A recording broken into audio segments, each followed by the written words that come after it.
안녕하세요. 저는 30대 직장인입니다. 저에겐 소중한 아빠, 엄마, 그리고 오빠가 있습니다. 저는 혼자 대구라는 도시에 와서 일을 하고 있으며 저를 제외한 가족들은 제주도에서 귤농장을 운영하고 있습니다.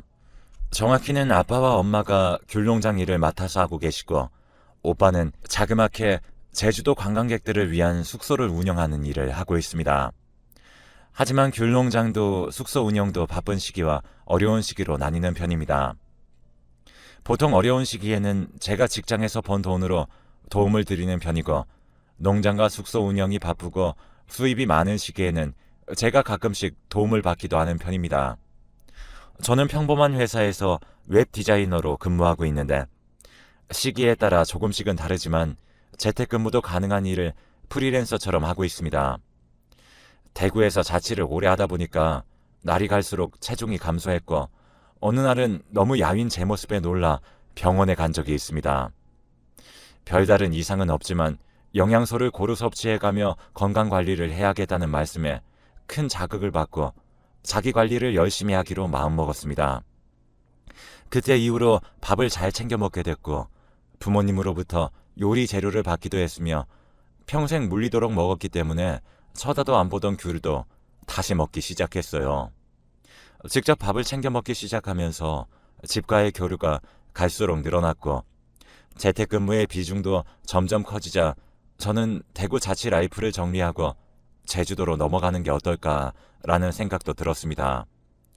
그 당시 교제하고 있었던 남자친구가 있었고 남자친구에게 제 고민을 말했습니다. 회사 사정과 제 상황 모두 알고 있던 남자친구였지만 재택근무에만 의존하게 되면 수입이 줄 수도 있고 자취방에서도 잘 챙겨 먹을 수 있게 됐으니 굳이 본가로 내려가지 않아도 될 것 같다며 제가 제주도로 돌아가는 것을 굳고 말리곤 하였습니다. 저는 결혼에 대한 생각이나 남자친구에 대한 진지한 마음은 없는 상태였고 그냥 좋은 사람이라고만 생각했었기 때문에 시간이 흐를수록 굳이 외롭게 대구에 혼자 있을 필요는 없다는 결정에 마음을 굳히게 되었고 저는 결국 남자친구를 대구에 두고 본가인 제주도로 다시 들어오게 되었습니다. 제주도로 와서 한적하고 공기 좋은 동네에서 밤에 혼자 작업을 할 때면 복잡한 도시에서 일하는 것보다 훨씬 더 생산적인 느낌이 들어 본가에 오길 잘했다고 생각했고 무엇보다 끼니 때마다 알아서 건강하게 밥을 챙겨주시는 엄마가 계셨기 때문에 너무 든든했습니다. 왜 굳이 비싼 월세와 생활비를 들어가며 대구에서 자취한 건지 조금은 후회되곤 했습니다. 하지만 과거로 돌아가도 같은 선택을 할 것이라고 생각하며 위안을 얻었습니다. 제주도에서의 생활은 조금은 심심한 것 같기도 하였지만 재택근무를 하는 입장에서 생활비도 절약되고 부모님이 때마다 차려주시는 건강한 식단도 챙기며 더할 나위 없이 좋은 환경이었습니다. 제주도에서 삶은 정말 문제가 없었습니다. 그러던 어느 날 제가 대구에 두고 온 저의 남자친구가 갑자기 제주도에 놀러 올 겸 저를 보겠다고 했고 저는 가볍고 반가운 마음으로 알겠다고 했습니다. 며칠은 숙소를 구해 혼자 여행한다고 하였고 며칠은 저와 함께 여행한다고 하였는데 저와 여행하는 시간 동안은 저희 오빠가 운영하는 숙소에서 머물기로 하였습니다. 어느덧 남자친구가 제주도에 와서 함께 데이트하는 날이 되었고 바다도 가고 맛집도 갔으며 숙소에서 야식도 시켜 먹고 즐거운 시간을 함께 보냈습니다. 그러다 우연히 저희 오빠가 필요한 생활용품들과 수건, 세면도구들을 가져다 준다고 숙소에 들렀을 때 저희와 마주치게 됐고 그때 정말 저는 깜짝 놀랐습니다. 저희 오빠와 남자친구가 구면인 듯이 서로 놀라는 모습을 보았습니다. 이야기를 들어보니 너무 충격적이었는데 저희 오빠가 예전에 사귀던 여자친구가 있었는데 그 여자친구를 빼앗아간 사람이 바로 지금 제 남자친구라고 했습니다. 하지만 대학생 시절 철없을 때의 이야기였고 10년이 지난 예전 일이기 때문에 둘도 많이 무뎌진 듯 보였습니다. 당시 이야기를 자세히 들어보니 오빠와 당시 오빠 여자친구는 이미 편해진 사이였고 여자친구분이 의도적으로 현재 제 남자친구에게 접근해서 만남을 가지게 되었다고 들었습니다. 오빠도 똑같이 알고 있었습니다. 그게 전부인 줄로만 알았죠. 그런데 그날 저녁 오빠로부터 연락이 왔고 잠깐 핑계를 대고 나와 부모님 집으로 돌아오라고 했습니다. 저는 남자친구에게 부모님이 잠깐 부르셔서 얼굴만 비추고 오겠다고 핑계를 대고 오빠를 만났습니다. 그런데 그때 오빠가 하는 말이 정말 충격적이었습니다. 제 남자친구를 잘 알지는 못하지만 예전에 사귀던 여자친구를 통해 이야기를 들었다고 했습니다. 자세히 물으니 오빠와 사귀다가 지금의 제 남자친구에게 마음을 빼앗기셨던 그분이 해준 이야기에서 확실하진 않지만 현재 제 남자친구가 굉장히 집착이 심하고 사람을 괴롭히는 타입의 사람이었고 본인은 그것도 모르고 연애를 시작했다가 너무 힘든 시간들을 보냈다고, 그래서 결국 헤어지게 됐다며 다시 오빠에게 돌아가고 싶다고 이야기했다고 전해 듣게 되었습니다. 저는 제가 경험해본 남자친구는 집착이 심한 사람이 아니었기에 그냥 오빠의 과거 여자친구가 독단적으로 부풀려진 말을 한 것으로 생각하고 넘겼습니다. 그렇게 제주에서의 생활과 남자친구와 오빠 사이에서 일어났던 작은 해프닝 정도로 생각하고 넘어갔고, 시간은 흘러 제가 다시 회사로 출근을 해야 할 때가 와서 대구로 돌아가게 되었습니다. 제주도에서 지낼 때 남자친구와 장거리 연애를 하다가 갑작스럽게 만나는 시간이 많아지고 붙어있는 거리가 좁아지니 저는 부담감을 느꼈고, 또 회사에서 맡은 일이 많아짐에 따라 제가 할 일들도 많아졌기 때문에 어쩌면 일로부터 받는 스트레스도 굉장히 컸던 시기였습니다. 그래서 저는 남자친구에게 이별을 고하게 되었고, 남자친구는 처음엔 이별을 받아들이는 듯 하였지만 갈수록 힘들어하는 모습을 보였고, 저는 만난 시간이 길기 때문에 지금 당장은 힘들어할 수 있다고 생각하고 헤어지고도 몇 번을 만나주고 천천히 마음 정리할 수 있도록 최대한 도와주려고 했습니다. 그러던 어느 날 예전에 제주에서 오빠가 제게 걱정스럽게 해줬던 말이 떠오를 만한 사건이 발생했습니다. 제가 회사에서 일을 마치고 집으로 돌아가는 길이었는데 그날은 평소 늦게 퇴근하던 날보다 일찍 마쳤던 날이었습니다. 보통 회사에서 퇴근하고 대중교통을 이용하며 걸어서 집에 가곤 하는데 그날은 또 특별하게 같은 부서의 다른 동료분께서 마침 차를 태워준다고 하셨기에 그분의 차를 얻어 타고서 퇴근하는 중이었습니다.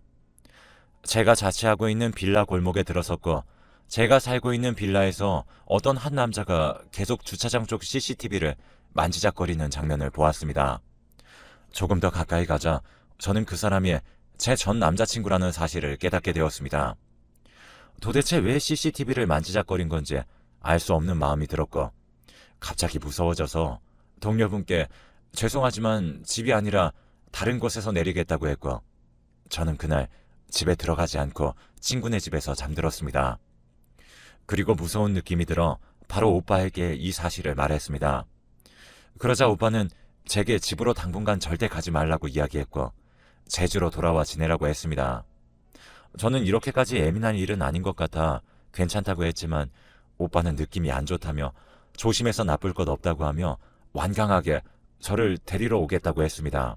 지금 회사의 상황이 너무 바쁘고 안 좋긴 했지만 세상이 흉하고 무서운 느낌 때문에 잠을 잘 수도 없어서 조금 길게 휴가를 내고 저는 다음날 저녁 자취방에 들려 짐을 챙기고 저를 데리러 온 오빠와 함께 제주도로 가기로 결정했습니다. 오빠와 함께 짐을 챙기고 있는데 갑자기 밖에서 문을 두드리는 소리가 났고 목소리를 들어보니 바로 제 전 남자친구였습니다. 문을 열어주지 않으면 자기는 정말 죽을 거라며 저희를 협박했지만 저희는 문을 열어주지 않았습니다. 하지만 짐을 다 챙기고 비행기를 타기 위해 나가야 할 시간이 다가왔고 그때도 전 남자친구는 계속 문 앞을 지키고 있었습니다. 오빠는 본인이 있으니 괜찮다며 함께 나가자고 했고 저도 언제까지고 계속 집 안에만 갇혀 있을 수는 없으니 오빠를 따라 함께 나섰습니다. 문을 열자 남자친구는 울면서 제 손을 잡고 다시 만나면 안 되겠냐고 애원했지만 오빠가 그 손을 뿌리치게 해줘서 재빨리 주차장으로 내려가 오빠와 택시를 타고 공항으로 향했습니다. 저와 오빠가 택시에 짐을 싣고 공항에 향할 때까지 전 남자친구는 계속 쫓아왔고 전 남자친구는 제주도까지 비행기를 타고 저희를 쫓아왔습니다. 저는 그날의 공포가 아직도 가시지 않습니다. 그러더니 저희 부모님이 운영하는 귤농장 나무에 불을 낸다고 협박을 하며 저에게 다시 사귀어 주기를 강요했습니다. 본인이 오죽하면 힘들어서 이러겠냐. 이게 다 저를 사랑하는 마음이다 라고 이야기하며 본인의 행동이 뭐가 잘못된지는 전혀 모르는 듯 해보였습니다. 친오빠가 경찰을 불러서야 상황이 조금 진전되었고 저는 그날 이후 엄청난 트라우마에 휩싸이게 되었으며 저희 부모님 중 어머님도 그날 놀란 마음에 쓰러지시기까지 하였습니다.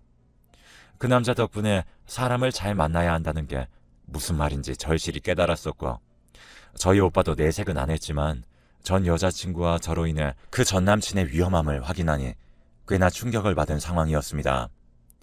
요즘 연애를 하다 헤어져서 기분이 안 좋으면 살인 사건까지 나는 경우도 뉴스로 많이 접했기 때문에 이렇게 헤어져서 제주도까지 쫓아오는 남자가 저는 너무 공포스럽고 무서웠습니다. 혹여나 저희 부모님이나 친오빠에게 해코지 할까봐 잠도 못 자고 며칠을 불면증에 시달렸네요. 다행히 전 남자친구는 저희 집이나 오빠가 운영하는 숙소로 찾아오진 않았지만 아직 제주도에 있는 것 같아 공포스러웠습니다. 저는 가족들의 성화로 인해 아예 제주도로 내려오게 되었고 다니던 회사도 결국 정리하고 제주도에서 새롭게 일자리를 구하게 되었습니다. 몇 달 정도 시간이 지나자 저는 전 남자친구와의 일도 좀 놀라웠던 해프닝으로 생각될 정도로 제 기억에서 잊혀져 갔습니다. 그리고 시간이 흘러 저도 제주도에서 새로운 인연을 만나게 되었습니다. 같은 회사 사람이었고 저와 비슷한 디자인 영역의 일을 하는 사람이었기 때문에 말도 잘 통한다고 느껴졌습니다. 한 가지 단점은 목소리나 느낌이 제 전 남자친구와 많이 겹쳐 보인다는 것이었지만 제가 취향이 확고한 터라 일어난 일이라고 생각하고 감수했습니다. 물론 그런 것들을 제외하고 외모는 전 남자친구와 조금 비슷한 것 같았지만 아예 다른 눈, 코, 입을 가진 사람이었습니다. 새로 만난 남자친구가 가끔씩 결혼 이야기를 꺼내곤 했는데 저는 아직 결혼 생각이 없는 상황이었고 계속해서 거절하다가 어느 날 일이 일어났습니다. 회사에서 갑자기 정전이 되었고 갑자기 출입문까지 잠겨 저와 남자친구 그리고 대표님과 몇몇 직원분들이 야근을 하다 회사 안에 감금당한 일이 있었습니다.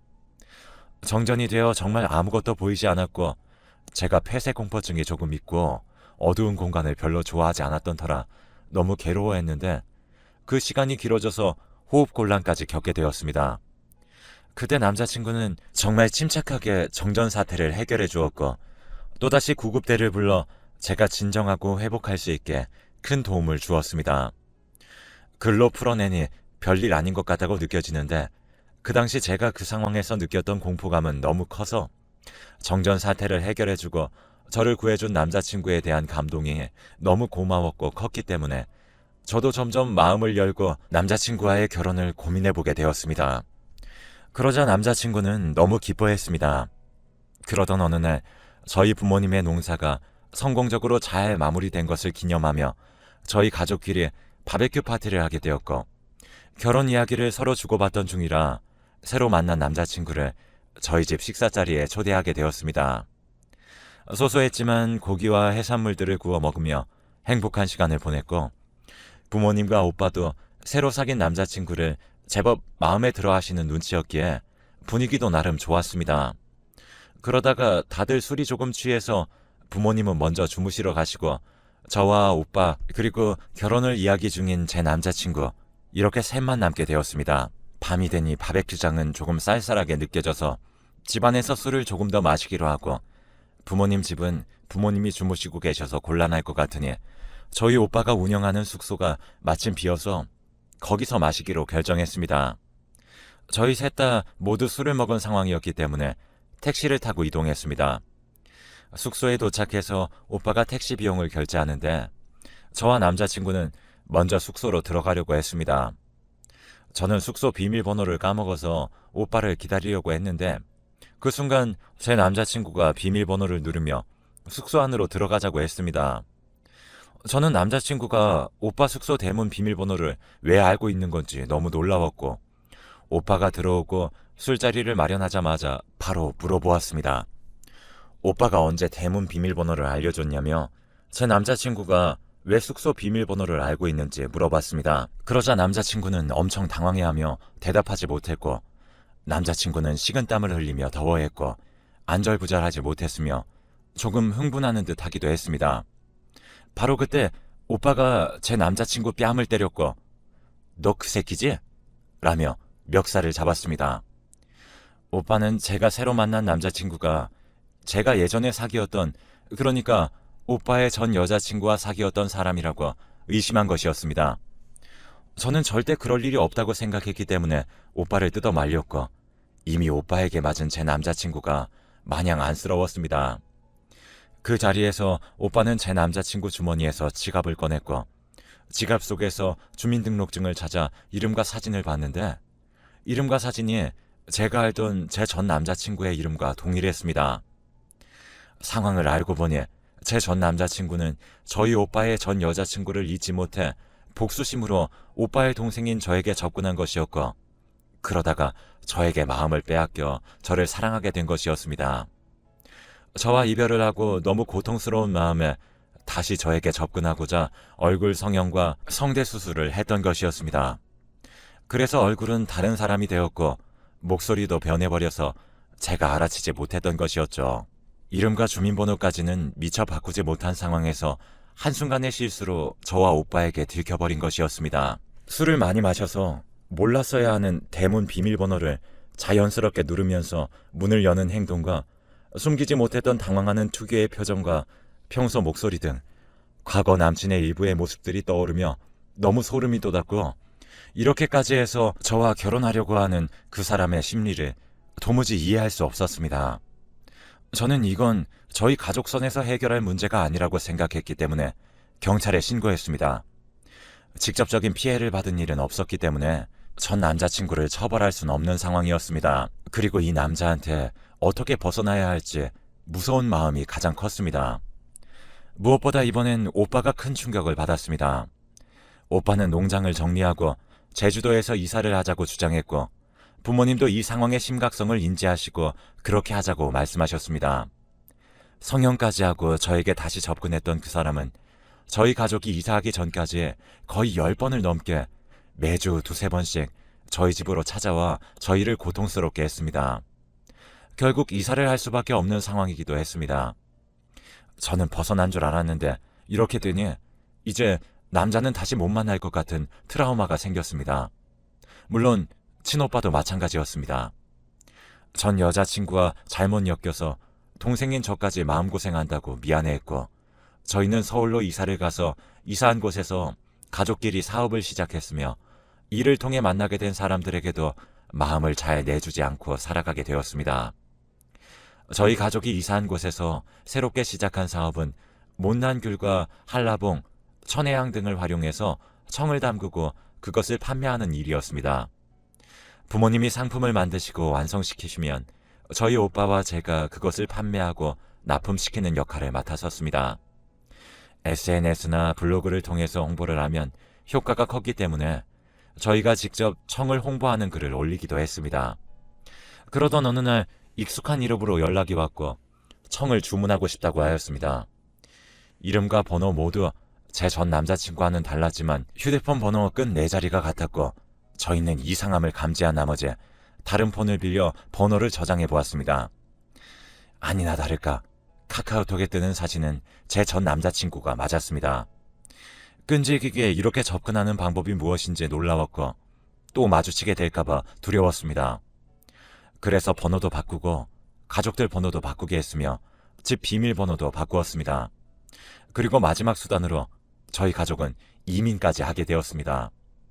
한 사람으로 인해 이민까지 한다는 사실이 웃기기도 하고 믿기지 않지만 혹시나 안 좋은 일을 당할 것 같은 불안감에 미국으로 이민 준비를 했고 지금은 미국의 한인타운에서 제주의 김밥과 칼국수를 팔면서 살고 있습니다. 저와 저희 가족은 정말 믿기 힘든 일을 통해 큰 트라우마를 겪고 아직도 극복하면서 살아가는 중입니다. 그리고 최근 또 정말 놀라운 일을 겪었습니다. 바로 제 오빠에게 상처를 줬던 제 오빠의 전 여자친구를 우연히 제외한 일이었습니다. 저희 가게에 2 여학생이 와서 식사를 하려고 했고 그중 한 명이 저희 오빠 전 여자친구였습니다. 안 좋은 추억성 인물이긴 했지만 한국이 아닌 이 넓은 미국에서 만난 것이 너무 놀랍고 반가운 마음에 서로의 안부를 묻는 것 같았습니다. 저는 계산해 줄 때 그 사람에게 언제까지 여기에 머무르냐고 물었고 그 여자 번호와 SNS 계정을 주고받았습니다. 단순히 신기한 마음이었습니다. 그리고 저희가 전 남자친구로부터 겪었던 일들을 공유하기 시작했고 급속도로 가까워져서 저와는 지금 친한 친구 사이로 지내고 있습니다. 어쩌면 오빠와도 아직 연락을 하고 있을 수 있겠습니다. 간혹 뉴스에서 사귀던 여자친구와 헤어져서 일가족을 죽이게 했다는 뉴스도 종종 나오고 해서 아직은 한국에 돌아가고 싶은 마음은 없습니다. 혹시 모르잖아요. 조심해서 나쁠 것 없으니 향후 몇 년간은 저희 가족은 미국에서 지낼 생각입니다. 제주도에서만 살다 외국에 오니 모든 것이 신기하고 미국 음식도 맛있어서 제2의 인생을 사는 기분이 드네요. 이제 놀랍고 괴로운 일들 없이 정말 행복했으면 좋겠습니다. 다들 행복하고 평탄한 일들만 겪으시길 바랍니다. 그리고